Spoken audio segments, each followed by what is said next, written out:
Ma'am मैं आपसे ये पूछना चाहूँगी कि कई बार ऐसा होता है कि एक इंसान है जो हीलिंग ले रहा है और वो ठीक होने की कगार पर है, पर कुछ ऐसे ट्रिगर पॉइंट्स आते हैं जिन पॉइंट्स पर, जिन सिचुएशन में वो अपने आप को कंट्रोल नहीं कर पाता, उसके इमोशंस वापस आ जाते हैं, वो ट्रॉमा वापस आ जाता है।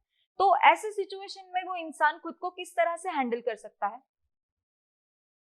यस, आप सही कह रही हैं क्योंकि जब तक हम पूरी तरह ठीक नहीं होते तब तक चांसेस हैं कि हम डीरेल हो सकें, हो पाए हम हो जाएं, हम फॉल हो जाएं, इसके चांसेस रहते हैं। जी। लेकिन मैं कहना चाहूंगी कि विद प्राणिक हीलिंग ये इसके जो चांसेस हैं वो कम हो जाते हैं। कैसे? एक तो जो पहले हमको ट्रॉमेटिक एक्सपीरियंसेस होते थे तो उसका टाइम स्पेंड बढ़ जाता है। पहले सपोज हमको हल्की सी आहट से भी किसी की याद आती है, तो वो कम हो जाती है। जी। दूसरा, उसकी इंटेंसिटी कम हो जाती है, टाइम स्पेंड बढ़ जाता है। अब वो ट्रॉमेटिक एक्सपीरियंस उतनी जल्दी-जल्दी नहीं होते। एक जिस इंटेंसिटी से होते थे, उतनी इंटेंसिटी से नहीं होंगे। लेकिन यस, फिर भी जब तक हीलिंग पूरी नहीं हो जाती, जब तक हम पूरी तरह उस ट्रॉमेटिक एनर्जी से बाहर नहीं आ पाते, तब कुछ ऐसी घटनाएँ हो सकती हैं कि हमें लगे कि हम कहीं दोबारा तो उस शेल में नहीं जा रहे, दोबारा तो उस फ़ियर में नहीं जा रहे। तो इसके लिए कुछ छोटी-मोटी चीज़ें हैं जो हम हीलिंग स्टार्ट करते समय अपने पेशेंट को देते हैं। एक तो हम उसको एक गाइडेड मेडिटेशन देते हैं, ट्विन हार्ट मेडिटेशन, जो आप गूगल पे अवेलेबल है आपको। ट्विन हार्ट मेडिटेशन डालें, मेडिटेशन ऑन ट्विन हार्ट्स कैसे भी डालें, इट्स देयर। आप उसको रोज़ करें।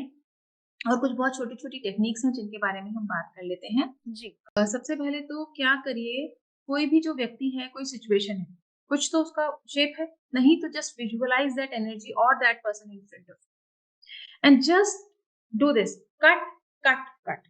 इसको चाकू की तरह मानिए और खुद को और उसको, व्यक्ति को या उस घटना को कट, कट, कट ऐसे खुद से काट दीजिए, क्योंकि there is some energetic connection between you and that thing. तभी जी। तो वो आपको बार-बार अट्रैक्ट कर रहा है, तभी आप उसको बार-बार अट्रैक्ट कर रहे हैं। सो पहले उस कनेक्शन को कट करना। Then you can sacrifice that energy to God. हुँ। सबसे आसान तरीका है प्रेयर करना। तुरंत जिस भी भगवान में आप मानते हैं या भगवान में नहीं मानते हैं, तो एक यूनिवर्सल सत्ता है जिससे पूरी दुनिया चलती है, जी। उसको अपने ध्यान में लाइए, उसको बोलिए, I prayer for protection and guidance and help. और जो भी ये मेरे अंदर ऊर्जा है, नकारात्मक घटना है, I sacrifice it to you. इसे मैं आपको वापस देता हूँ। I don't need it, I don't want it. Try to change your focus.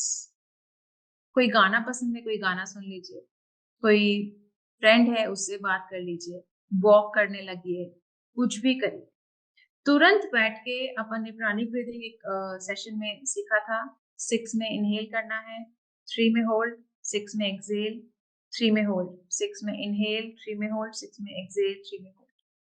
अपन जब भी ये रिकॉर्डिंग स्टार्ट करते हैं, सो मैं पहले प्राणिक ब्रीथिंग करके बैठती हूँ, ताकि मैं एक कामनेस फील कर पाऊँ, मेरा मेंटल बॉडी बेटर रहे और मैं अच्छी तरीके से क्वेश्चंस को एड्रेस कर पाऊँ। जी। ये तो आप ट्रॉमेटिक कंडीशन में जा रहे हो, नहीं जा रहे हो, ये छोटी-छोटी ऐसी एक्सरसाइज़ेज़ हैं जो आप किसी भी एक्टिविटी के पहले कर सकते हैं। एक आप शील्डिंग कर सकते हैं, या आपको नहीं आती तो आप करवा सकते हैं। जी। Shielding is like your it's a cover. So अब उस व्यक्ति से कोई भी एनर्जी आपके ऑरा में आएगी ही नहीं। और जो आपके ऑरा की अच्छी पॉजिटिव हीलिंग एनर्जी है, जो आपने हीलिंग से प्राप्त करी है, वो आपके ऑरा को छोड़कर नहीं जाएगी। जी। प्रोटेक्टेड रहेंगे। कोई भी आके किसी भी तरीके का मेंटल और इमोशनल अटैक आप पर कर नहीं सकता। सो ये छोटी-छोटी कुछ स्मॉल-स्मॉल चीज़ें हैं। कोई गाइडेड मेडिटेशन कर लीजिए, कोई भी ऐसे काम में ध्यान लगाइए। Have a cup of tea और coffee and enjoy that. Wow! What a tasty coffee. Try to defocus your mind from that. अपने फोकस को चेंज करिए। जी। हमारे दिमाग में से वो बात चली जाएगी, तो हमारे दिमाग में से वो ट्रॉमा भी वीकेंड होने लगेगा। जी। मैम आप इतने साल से इस प्रोफ़ेशन में हैं, आप इतने लोगों को हील कर चुकी हैं, तो आपके पास इस तरह के ट्रॉमा के बहुत सारे केसेस आए होंगे। तो मैं चाहूँगी कि आप कुछ केस स्टडीज़ हमारे दर्शकों को शेयर कर पाएँ। जी बिल्कुल, बहुत सारे ट्रॉमा के केसेस आते हैं। सबसे ज़्यादा जो आते हैं, वो 3 केसेस में आते हैं। एक तो कोई एक्सीडेंट हो जाता है, जी। और वो एक्सीडेंट किसी भी तरीके का हो सकता है। जैसे मुझे एक बच्ची याद है, उसको बर्न हो गया था चाय से। अब उसके साथ ट्रॉमा ये था कि जब भी वो चाय कप में थी, तो जब भी वो कोई भी कप भी उसको दिखता था, चाहे उसमें ठंडा पानी भी हो, तो वो हम्म। उससे डर जाती थी कि अब वो उससे जल जाएगी। वो उस हम्म। समय जल रही नहीं है, कुछ हो नहीं रहा, बट ये ट्रॉमा था, उसको कप को पकड़ने में भी डर लगने लगता था। एक्सीडेंट्स जैसे डेथ्स हो जाती हैं, उसका ट्रॉमा हो जाता है कि फैमिली में आपको कोई बहुत लविंग व्यक्ति छोड़ के चला गया। जी। फिर आप अपने नॉर्मल रूटीन में आ ही नहीं पाते। आपको लगता है उसी के साथ आपका जीवन खत्म हो गया, सब खत्म हो गया। इस तरीके के बहुत केसेस आते हैं। चाइल्डहुड अब्यूज के बहुत केसेस आते हैं। और अच्छी बात यह है कि लोग इन बातों को एड्रेस करने लगे हैं। लोग ये समझने लगे हैं कि यस ये प्रॉब्लम है और उसको सॉल्व किया जा सकता है। तभी तो वो अप्रोच कर रहे हैं प्राणिक हीलिंग को या किसी भी मोडालिटी को। तो अच्छी बात है, बहुत सारे ट्रॉमास हमने हील किए हैं और लोग अप्रोच कर रहे हैं अभी भी, और लोग बहुत सारे लोग इससे अभी लाभान्वित हो रहे हैं। सो जो अवेयरनेस आई है लोगों में, इसके लिए मुझे बहुत अच्छा लगता है। और ये और अवेयरनेस को भी बढ़ाने की बहुत ज़रूरत है, क्योंकि अभी भी बहुत लोग हैं, हम कुछ चले हैं लेकिन still there is a big gap जो हमें भी कवर करना है। तो और बहुत सारे लोग हैं जिन तक ये मैसेज पहुँचे कि इट्स ओके जो हो गया, यू कैन गेट हील्ड। आप आएँ और आप ठीक हो सकते हैं।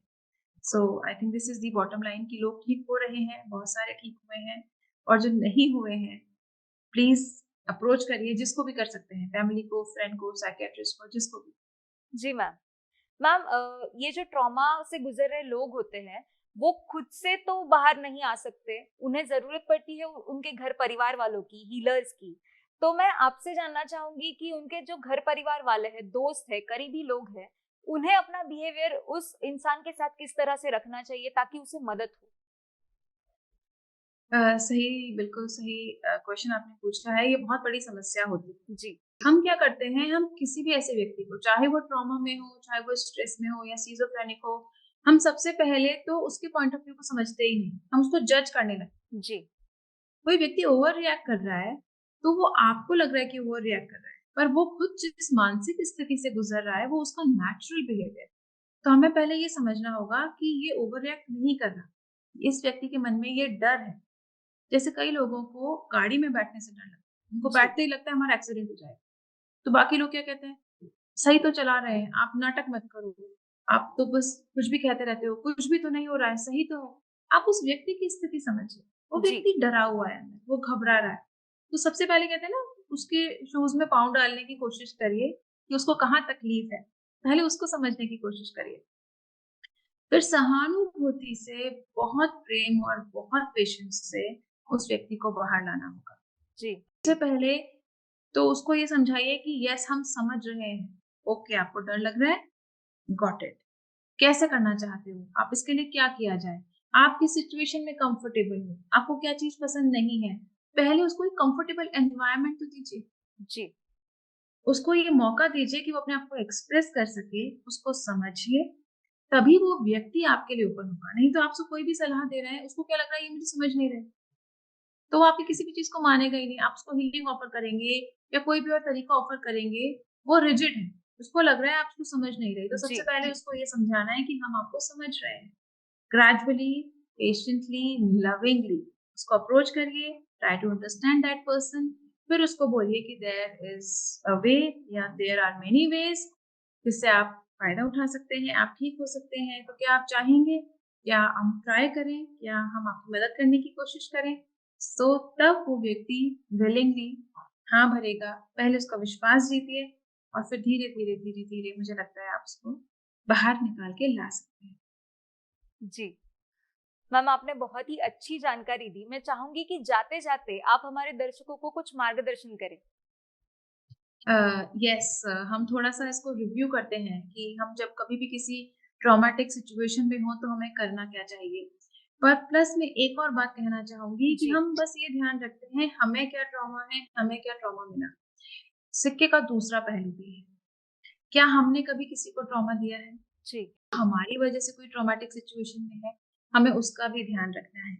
ना तो हमें कोई ट्रॉमेटिक सिचुएशन मिले और ना हमारी वजह से किसी को कोई ट्रॉमेटिक सिचुएशन दे। बिल्कुल। अगर हमने कहीं किसी को दी है और हम फिज़िकली उससे मिलके सॉरी बोल सकते हैं या ठीक है, उस समय हमें समझ नहीं थी, नहीं होती, हम ग्रो ही तो कर रहे हैं ग्रेजुअली, तो गलती हो गई। अगर आप उससे मिलकर बात कर सकते हैं उस व्यक्ति से, तो उसको सॉरी बोलिए, और अगर मिलकर बात नहीं कर सकते हैं, सो एक सोल टू सोल कनेक्शन होता है जिसको फिजिकल बॉडीज की आवश्यकता नहीं होती। जी तो just ask for the forgiveness कि हम उससे फॉरगिवनेस मांग रहे हैं। अब ठीक है, ये तो है हमें देना नहीं, पर प्रॉब्लम लोगों का ज्यादा फोकस रहता है हमें मिल गया तो हम क्या करें। सबसे पहले एक पॉजिटिव व्यक्ति ढूंढें जो आपको समझता है, एक अच्छा फ्रेंड, मदर हो सकती हैं, सिबलिंग्स हो सकते हैं, ऑफिस में कोई हो सकता है, कोई वास्तव में पॉजिटिव व्यक्ति। नहीं तो आजकल जो हमदर्द होते हैं वो सो कॉल्ड हमदर्द होते हैं, जी वो आपको जज ज्यादा करते हैं, हेल्प कम करते हैं, खींचने के बजाय आपको और नीचे धकेलते हैं। सो एक एक पॉजिटिव व्यक्ति जरूर होना चाहिए जिससे आप बात कर सकें, शेयर कर सकें, and try to incorporate some good habits in your schedule. कुछ अच्छी चीजें अपने जीवन में स्टार्ट करिए। मैंने हर सेशंस में इस बात को बोला है, try to do a hobby. कोई भी एक आपकी हॉबी है, सबकी होती है, बट हम भूल जाते हैं। आपकी जैसे आपकी भी कोई हॉबी है, तो आप खुद सोचिए कि आपने लास्ट टाइम वो काम कब किया। अगर पेंटिंग है तो लास्ट टाइम कब पेंट किया, लिखना पसंद है तो कब किया था। ये रिक्रिएशन एक्टिविटीज है। हम में क्या है, trauma is a negative energy, और कोई भी रिक्रिएशन एक्टिविटी, किसी अच्छे व्यक्ति से बात करना, कोई अच्छा गाना सुनना, कोई अच्छी हॉबी को फॉलो करना, कोई मेडिटेशन करना, ब्रीदिंग एक्सरसाइज करना, ये सारी पॉजिटिव एनर्जीज को इनकलकेट करती है हमें। सो हमें करना तो यही है ना कि नेगेटिव एनर्जी को हटाना है, पॉजिटिव को डालना है। तो पॉजिटिव एनर्जीज डालने के बहुत बहुत तरीके हैं, कोई भी एक तरीका चुनिए, उसको फॉलो करिए, और करते रहने से होगा।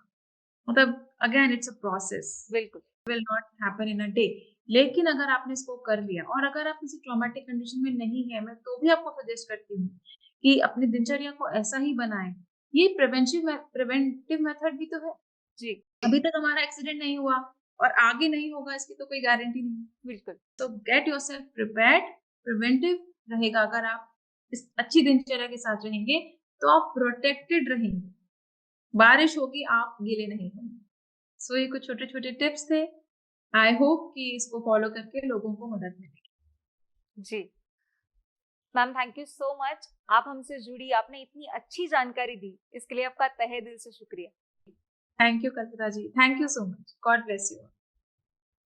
तो दोस्तों, आज के एपिसोड में हमने जाना कि हमारा पुराने से पुराना ट्रॉमा भी हम स्पिरिचुअलिटी की मदद से हील कर सकते हैं। तो ऐसे ही और विषयों पर जानकारी पाने के लिए हम मिलेंगे अगले एपिसोड में। तब तक अपना ख्याल रखिए।